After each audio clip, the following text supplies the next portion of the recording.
আল্লাহ পাক রব্বুল আলামিন বলেন তুবু ইলাল্লাহি জামিআন আইয়ুহাল মুমিনুন লাআল্লাকুম তুফলিহুন। সূরা নূর আয়াত নাম্বার 31। আল্লাহ রাব্বুল আলামিন বলেন তুবু ইলাল্লাহি জামিআন আইয়ুহাল মুমিনুন, ও মুমিন বান্দারা তোমরা একত্রিত হয়ে আল্লাহর কাছে ক্ষমা চাও, একত্রিত হয়ে আল্লাহর কাছে তওবা করো। সুবহানাল্লাহ বলেন। সূরা নূর আয়াত নাম্বার 31।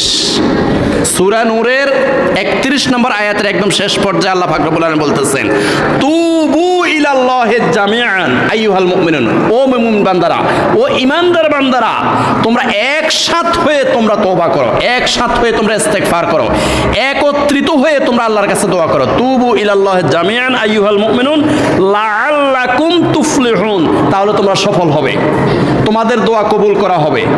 এটার একদম একটা বাংলা উদাহরণ হলো এরকম, আমাদের দেশে, আমাদের সমাজে, আমাদের বাজারে আমরা ধান বিক্রি করি। বলেন কি বিক্রি করি? এই ধানের সাথে অনেকগুলো চিটা আছে। চিটা চিটা চিটা বোঝেন তো? অনেকগুলো চিটা আছে। এক বস্তা ধানের মধ্যে অন্তত 2-3 হাজার চিটা আছে, আরো বেশিও থাকতে পারে, ধরুন 5,000 চিটা আছে। চিটা কোনো কাজে লাগে? চিটা থেকে চাউল হয়? চিটা থেকে চাউল হবে এবং ওই চাউল রান্না করা যাবে? চিন্তা করেন, গভীর মনোযোগ, গভীর মনোযোগ, গভীর মনোযোগ।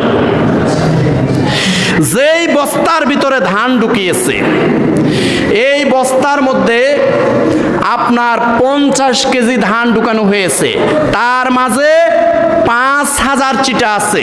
যে চিটা দিয়ে চাউল হবে না, ওই চাউল থেকে ভাত হবে না, ওই চাউল থেকে পাউডার বানানো যাবে না, পিঠা করার জন্য পিঠার গুঁড়ি বানানো যাবে না। এরকম চিটা একই দরে, একই বাজারে, একই ফাল্লার উপরে, একই বস্তার ভিতরে একসাথে বিক্রি হয়ে যায়। সুবহানাল্লাহ বলেন। আমার ভাইয়েরা, এর কারণ কি? এই চিটাগুলো সুকৌশলে ধানের সাথে ঢুকে গেছে। সুবহানাল্লাহ বলেন।